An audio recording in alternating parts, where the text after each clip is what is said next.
Alright, we are back with a new video, and once again we are here to update the power rankings for Survivor South Africa following the third batch of episodes and the final batch of episodes before the merge. And this was a pretty interesting week, all things considered, as I'm honestly not entirely sure who the winner is at this point. I mean, I made it pretty clear from the beginning that I felt like Survivor SA is a lot more difficult to predict. And I feel like based on these rankings, I feel like that has largely come to pass this season. As yes, there are certainly contenders, both from an edgic perspective and from a gameplay perspective right now. However, I feel like so much could change between now and the end of the game that it makes this power ranking really hard for me to put together. But that's why I make these videos, to give it a good old try. So as usual, there are 14 players to talk about, and let's get right into the video. So starting off at number 14, we have the first boot from this week, and here we have Pinty. And Pinty here did not play super well at all, as I said in previous videos, I feel like she is largely the same player as she was last time. And really, I feel like through her being voted out here really shows how annoying she came out to a lot of people, where despite a lot of people recognizing and saying out loud that she is a GOAT, they decided to vote her out anyway, which I think really shows how bad Pinty's social game has been here. Now, not for nothing, her actual boot episode wasn't too bad. Like, we saw her attempting to warn Felix and Teresa about Steffi being a potential threat and kind of giving them a warning, but in doing so, she gets voted out. And considering the position that Felix and Teresa were put into after the fact, I feel like that kind of set up their own downfall to a degree here.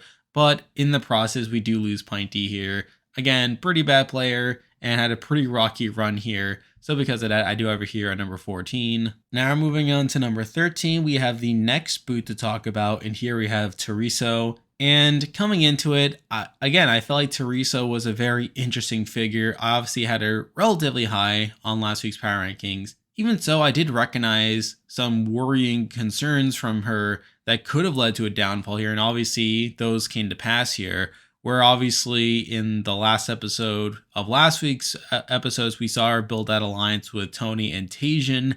However, we got that confessional from Felix about how he wasn't included in those discussions and how she didn't talk about this before putting it together.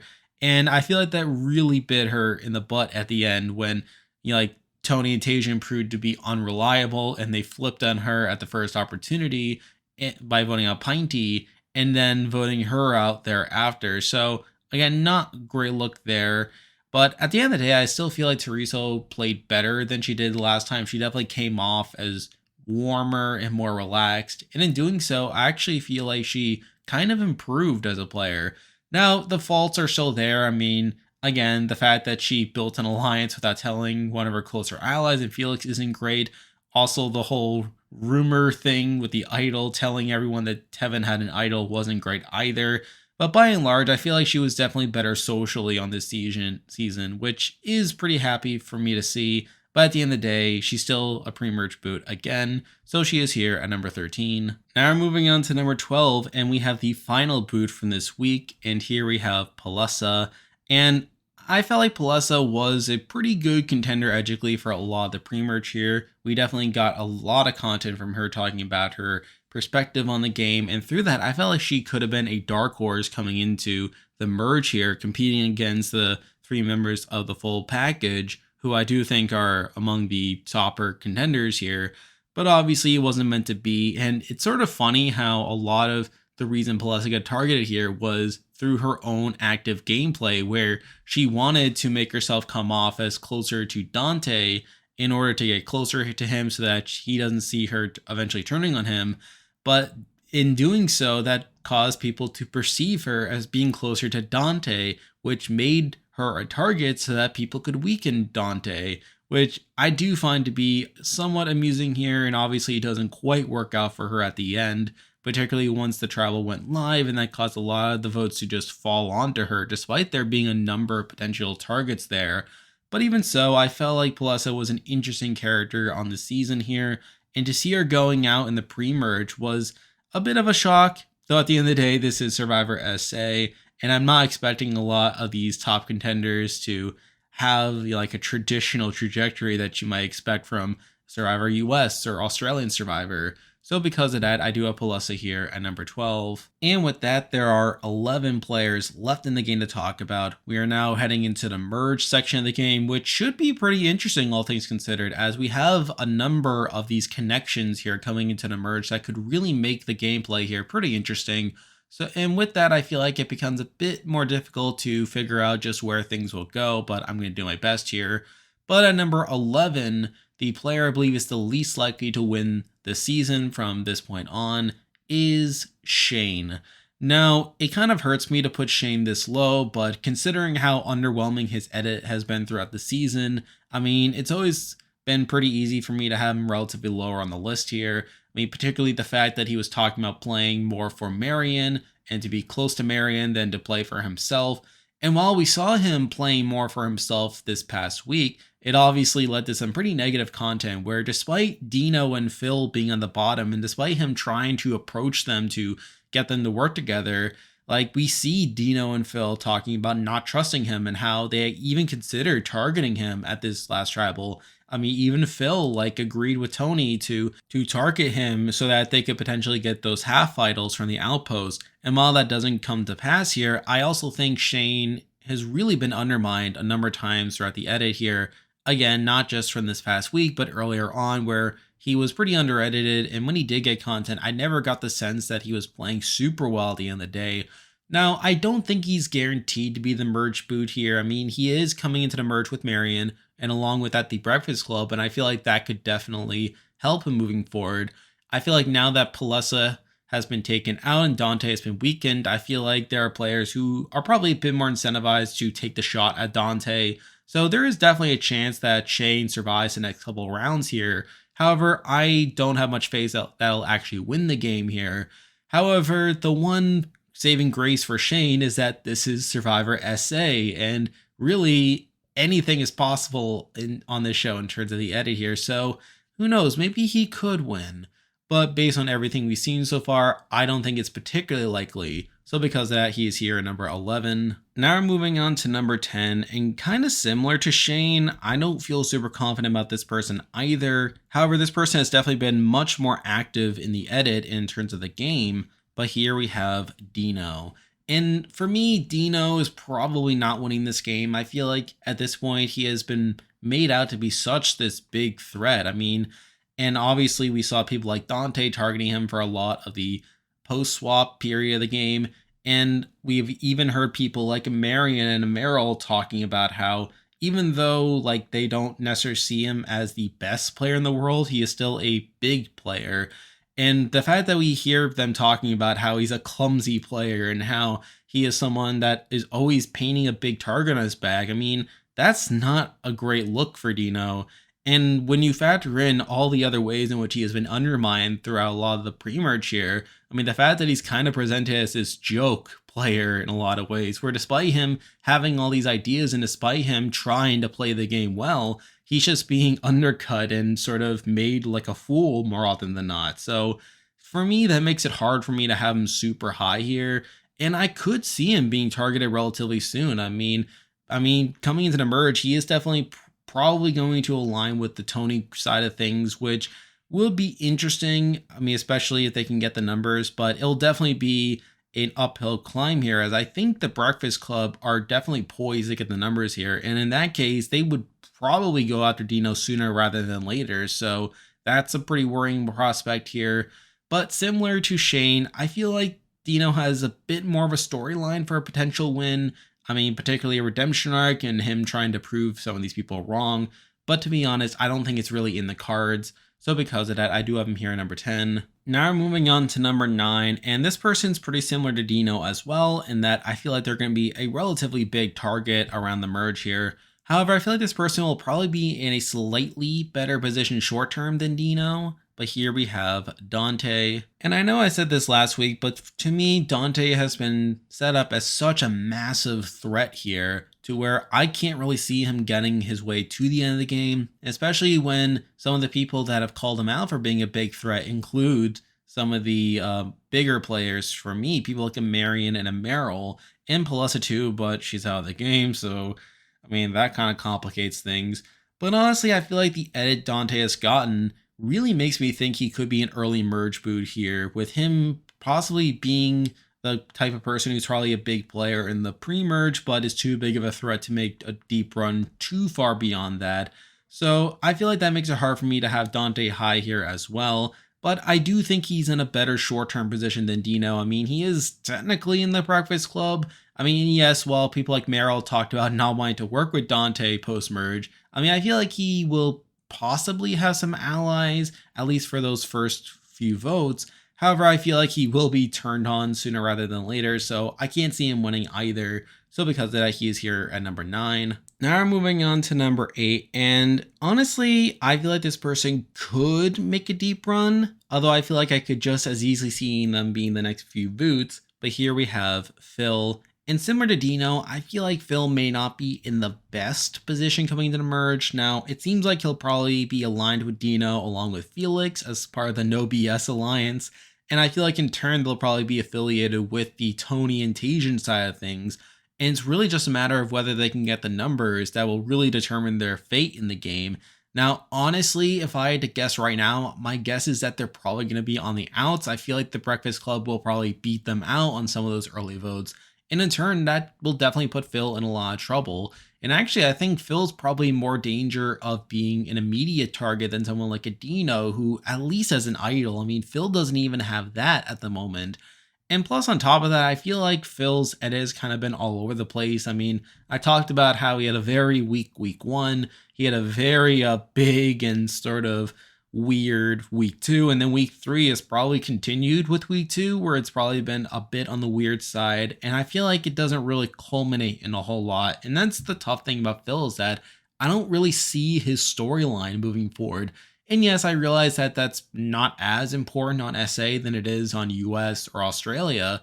However, it's still a knock against his edit, and considering his poor position coming into the merge, I can't have him super high. Although I could definitely see him having an underdog run later on. But for now, I feel like 8 is about as high as I can put him. Now we're moving on to number 7, and this was kind of a weird pick, as I've had this person pretty low for a lot of the pre-merge here, and to be fair, I still feel like there's a lot of ways this person could still lose the game. But after thinking about it more and more, and after seeing some of their edit, I do think this person could have a winner's edit in them. But here we have Killarney. And the weird thing about Killarney is a lot of people do see her as a GOAT. A lot of people considered voting her out during the post swap, as really she was someone who was probably just good in challenges. They don't really see her as playing too hard, and someone who would probably just take up a seat at Final Tribal. I mean, that's not great. And yes, while they do keep her around, I mean, she's still probably not super respected at the end of the day. And I feel like she could realistically lose a jury vote if she were to get to the end. However, after thinking about it some more, I do think there is a bit of a storyline for her, particularly with her talking about biding her time and waiting to make a big move in the post-merge. And I feel like the fact that we keep seeing confessionals like that does make me think it could be a more serious storyline. It makes me wonder if Killarney could jump out as this big player later on. Now, granted, I'm not entirely sure where she is able to get the allies or the clout to make a move like that right now. And for all I know, this could probably just be the show's way of presenting her as a GOAT, to where she could probably just be dragged to the end and be perceived as someone who waited too long to make her move, someone who didn't really play the game for a lot of it. So even if she gets to the end, I feel like there's still going to be an uphill battle for her to actually win the game. However, it's the fact that there's at least a storyline there for her to make a relatively deep run that does make me have her a little bit higher than I did before. Although, if I'm being perfectly honest, I still find it very hard to see how she wins the game. I feel like her best case scenario is her being a Nicole from Immunity Island, where she had a very lackluster edit and probably didn't play the best game at the end of the day, but again, still got a relatively consistent presence on the show and really found her way at the end to win. So Killarney still could fill that mold, kind of. Although I could just as easily see her being dragged to the end, and it's not looking too great for her outside of that. So I can't have her super high beyond this, although I will recognize that there is at least a path for her to get to the end in a winning position. So I do have her here at number 7. Now we're moving on to number 6, and this person may be a bit too high as well. In fact, I could actually see this person being the merge boot for all I know. However, I also think that unlike other big targets like a Dante or a Dino, I think this person still could have a storyline moving forward. But here we have Toni. And obviously, Toni did not come out of this episode looking the best here, where she obviously tried to direct the vote in favor of getting rid of Shane.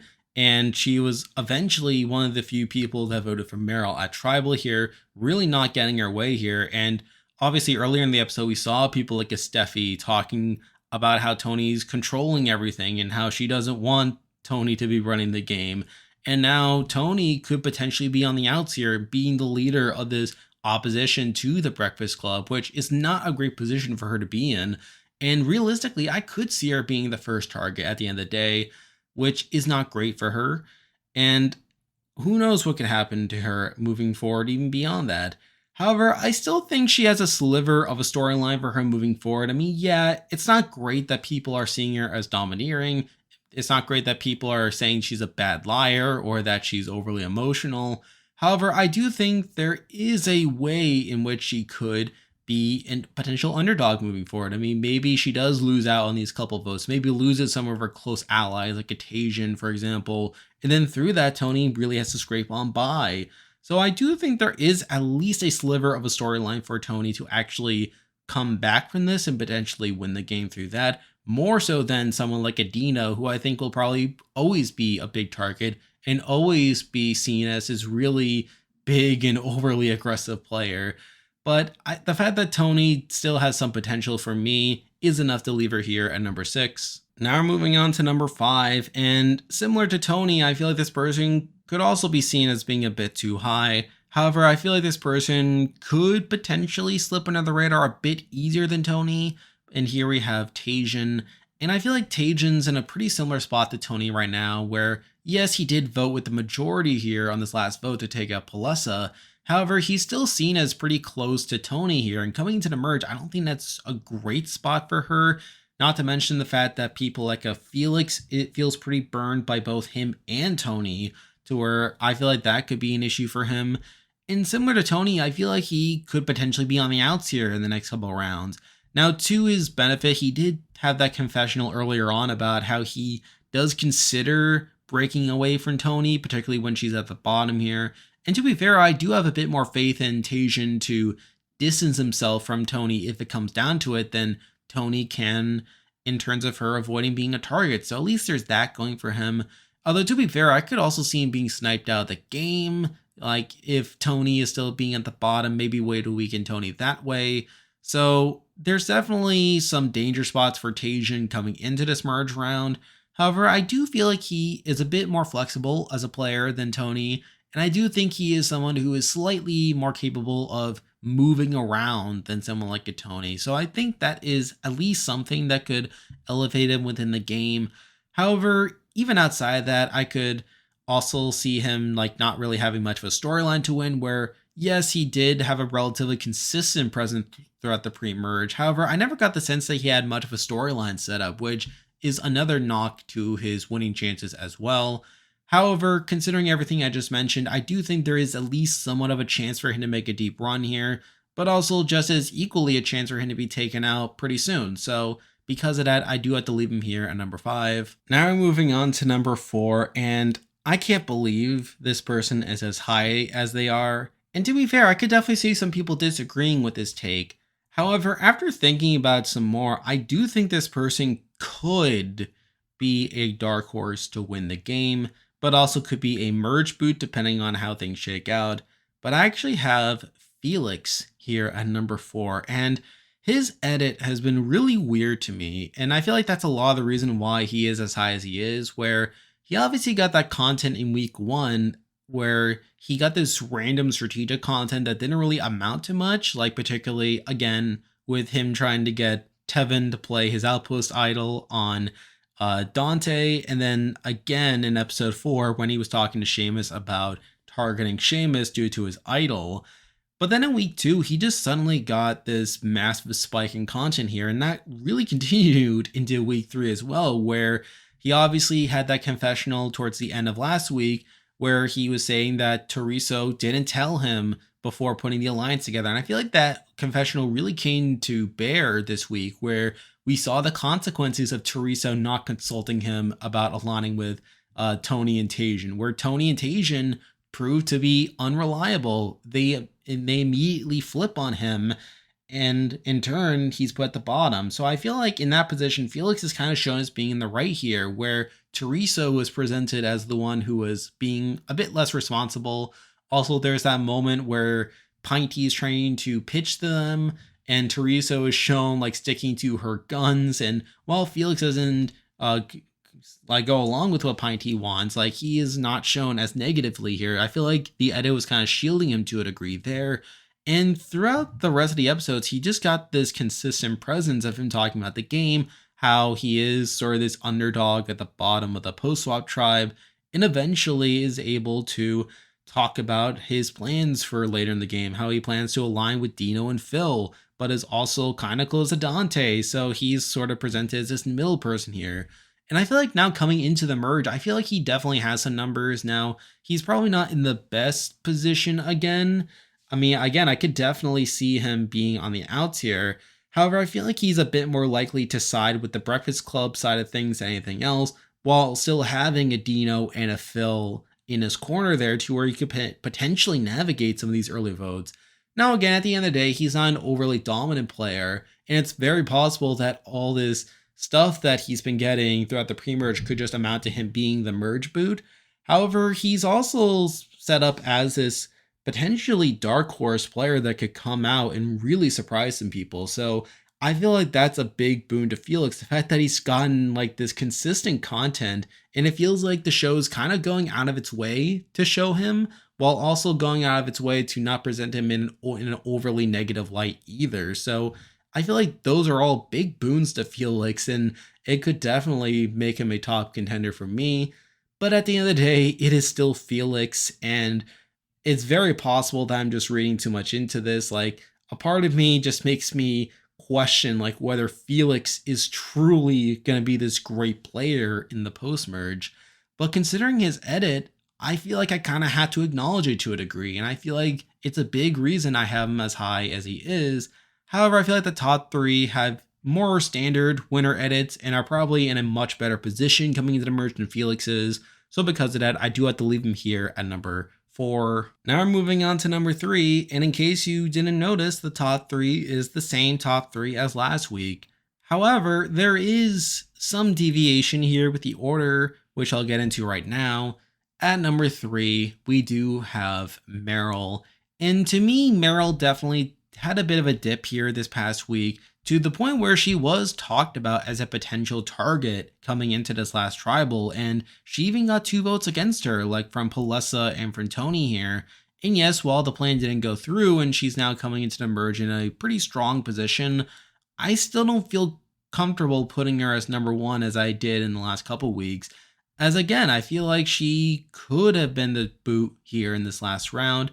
And even beyond that, like she had these like confessional talking about how she refuses to work with Dante in the post-merge.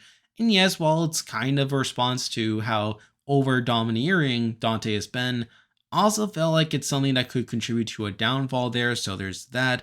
I also feel like she could be someone who is targeted first among the full package as someone who is this big under the radar threat, which isn't great as well. Now, to her credit, she does have an advantage. She does have the tribal pass, which she could definitely use to get out of a sticky situation. However, even then, like in that last episode, she was getting all these confessionals about how all these advantages could come into play here, which definitely could have spelled for a boot for her as well. So again, I don't feel as comfortable putting Merrell at the very top as I did before. But to her credit, she is coming into the merge in a pretty solid position. She does have the full package. She has the Breakfast Club, and she has Dante as a potential shield if she decides to keep him around. Though I feel like if she does get rid of Dante, that could expose her a bit. So we're definitely going to keep an eye out for that. But considering her position coming into the merge, I feel like she definitely has some advantages. So because of that, I do have her relatively high. But I feel like the top 2 people are probably more in line with a traditional winner's edit than someone like a Merrell here. So because of that, I do have her here at number 3. Now we're moving on to number 2, and we have the same person in number 2 as last week. And here we have Marion. And I feel like a lot of what I said about Marion still stands. I mean, she is someone who is getting a very strong edit here. And she is someone who is coming into the merge in a pretty solid position. She has her full package alliance. She also has like the Breakfast Club. She has Shane. And we also saw her using her diplomatic immunity after the challenge in order to flip over, which I definitely understand why she did it. I mean, it was basically guaranteeing her a spot in the merge in a position where she probably assumed that was going to be the last tribal before the merge, which ultimately proved to be correct there. Although even then, like, we definitely got a bit of negativity with her, particularly when we saw her coming over to the Masu group, and a lot of those people just not being super happy with her and just not being super excited to see her there, which does worry me a bit, as it could definitely indicate that she could be targeted later on in the game. Now, again, I still think she has quite a bit of safety here and quite a bit of protection. However, she could definitely be set up for a downfall sooner in the game. So I feel like that's still a worry for me.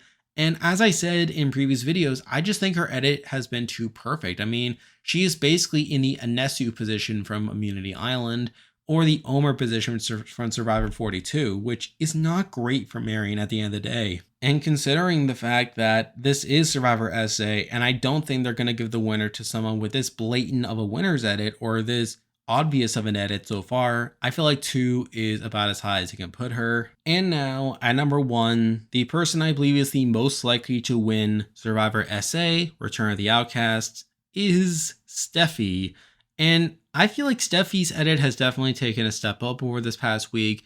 I mean, we definitely got her content after Marion went over to the other tribe, and we heard her talking about how she wants to be able to take credit for certain moves. And to me, that confessional really highlighted how she wants to learn her mistakes from her past season, how she was seen as a bit too loyal and a bit too passive, and that she wants to be more out in front in the strategic decisions being made there. So I feel like that's a pretty big boon to her on her own.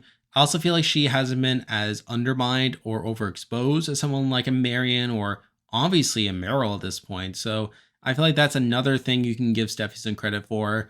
And I feel like the only thing keeping Steffi from being a top contender for me is, again, the fact that this is Survivor SA, that this is definitely a show that could definitely give us a weird winner by the end of it, and really skewing Edgic altogether. So I do worry a bit in that regard for Steffi, but I feel like she, again, has sort of been getting a better edit, particularly as Merrell has been going down, and coming into the merge, she should be in a good position. So I feel like Steffi is someone who definitely has a lot of potential to do well moving forward, and considering the fact that I feel like one of these 3 has the most potential to win from a pure Edgic standpoint, I feel like that's enough to make them the top 3 so far. And Steffi having the most complete edit and the most plausible winner edit to me, I feel like she should be here at number 1. And there we go. That will do it for this week's video. If you like this content, be sure to like and subscribe. It really helps out with the channel. Obviously, I'll be back again next week to update the power rankings again, where I'm sure they're going to change, but that's just how things work around here. We obviously have Big Brother 24 happening right now, and I'm doing weekly power rankings for that, so you can check that out as well. And if you haven't already, be sure to join my Discord server. I'll leave a link to join in the description. We talk about the show as it's happening in real time, so if you want a place to hang out, there's your place for you. So there's that. A lot of stuff coming your way. But for now, that is the video. See ya.